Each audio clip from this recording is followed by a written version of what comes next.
2025 भर्तियों का वर्ष आज ही सुनिश्चित करें अपना सिलेक्शन और डाउनलोड करें तैयारी कर लो ऐप।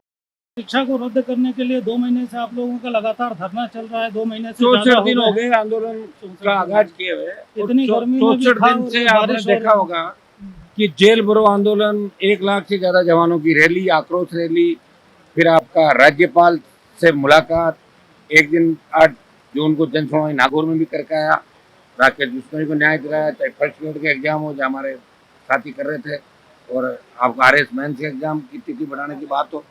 तो यहाँ 2 महीने से प्रदेश के नौजवानों की जो भी डिमांड है, चाहे संविदा कर्मियों की हो, चाहे और पे स्केल बढ़ाने की बात, या जो हमारे पास लोग आए उन सब की आवाज़, प्रदेश के तमाम नौजवानों की आवाज़, खाली पद भरने की आवाज़ हम 64 दिन से यहाँ शहीद स्मारक उठा। दुर्भाग्य इस बात का है कि सरकार सीरियस नहीं है। जिस दिन हम 1 लाख लोग आए थे, सरकार डरी और सरकार बोली कि हम बात करना चाहते हैं, हम करेंगे। उसके बाद पता ही नहीं सरकार कहाँ चली गई। बीच में हमारे भी आंदोलन आ गए थे ऐसे में।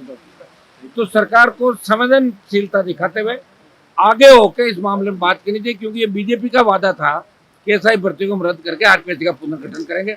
अमित शाह के भाषण आप देख लीजिए, जिन्होंने भर्तियों के नाम बता बता के अमित शाह ने सारी बात ये राजस्थान के अंदर जब आए तब उन्होंने करी। प्रधानमंत्री जी की बात सुन लो, प्रधानमंत्री ने कहा कि पाताल से भी पेपर माफिया को ढूंढ निकालूंगा। कहाँ 1.5 साल हो गई इन बातों को। PM से हमने टाइम मांगा है, मैसेज था कि आपसे गृह मंत्री बात करेंगे, गृह मंत्री जी वापिस पूछा, तभी कोई हमारे पास समाचार आया नहीं। आज हमने रिमाइंडर प्रधानमंत्री जी को भेजा है समय लेने के लिए। अगर 1 तारीख से पहले समय मिल जाता है और हमें ठोस आश्वासन मिल जाता है तो अगला कदम हम बाद में उठाएंगे, और नहीं मिलता है और 1 तारीख को सरकार क्या जवाब देती है, क्या होता है, तो दिल्ली कूच हम निश्चित रूप से करेंगे। वो कूच बहुत बड़ा ऐतिहासिक कूच होगा। उसमें अग्निवीर सहित तमाम राज्यों के और देश के जो प्रमुख जवानों के मुद्दे हैं उसको भी हम सम्मिलित करेंगे। सर, आप ये कह रहे हैं कि आप लोग 64 दिन से और सरकार की तरफ से आप लोगों से वार्ता करने की, या कोई ये बच्चे यहाँ बारिश में बैठे हुए हैं, धूप में बैठे देख रहे हैं, बारिश में सरकार संवेदनहीन बनी हुई है। पूरी संवेदनहीन सरकार। भजन लाल जी मौज कर रहे हैं, उनके मंत्री मौज कर रहे हैं, और हम सड़क पर पड़े हुए हैं। ये स्थिति है राजस्थान के जवानों की। वो कह रहे हैं अमृतकाल चल रहा है। अभी दिख रहा है अमृतकाल ही तो चल रहे हैं बेटा, ये तो अमृतकाल इशू कह रहे हैं वो लोग। सर, ये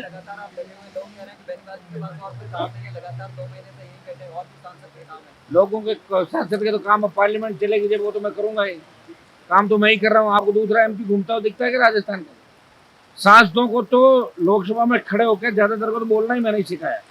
मैं गया जब उनको पता लगा कि सांसद बोल भी सकता है, पहले खाना खाते थे और सो जाते थे पार्लियामेंट के अंदर जाके।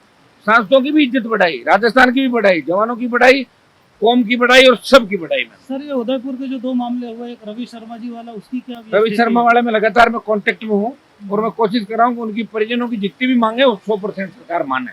सरकार झुक जाएगी। 1 सप्ताह से ज्यादा हो गया उनका। लड़ेंगे तो ही कुछ मिलेगा, बिना लड़े कुछ नहीं मिलेगा। भजन लाल सरकार के अंदर है, और ये जो लड़ेगा उसको मिलेगा, और जो मैदान छोड़ गया उसको बिल्कुल कुछ नहीं मिलेगा। ये सरकार ने वो तय कर लिया कि जो लड़ेगा उसी को हम देंगे। और कल ये जो फ्रांस वाली घटना हुई है, फ्रांस की युवती के साथ में, इस पर भी आपने ट्वीट किया था। ये जो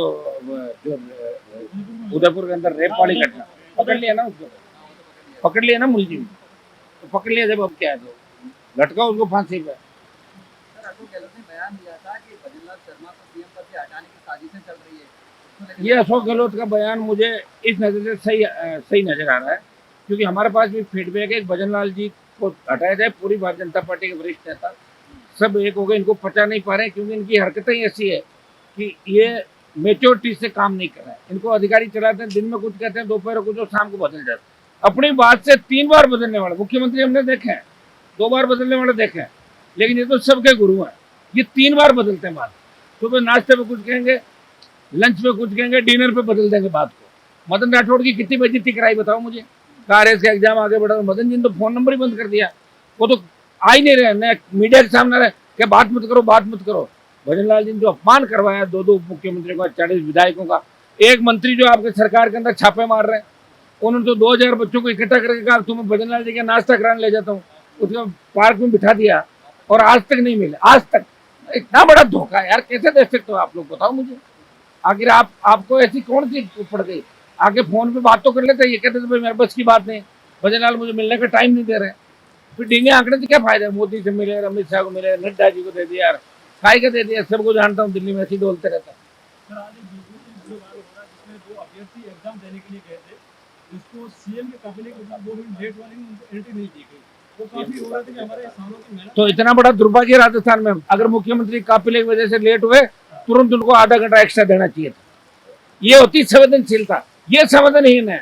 भजन लाल जी को कुछ नहीं करना, ये अपने और अपने परिवार के इतना कुछ कर देंगे कि इनकी 7 पीढ़ी बैठे बैठे खाएगी, यही करेंगे, इसके अलावा कुछ भी नहीं करेंगे, और जल्दी हट जाएंगे राजस्थान में।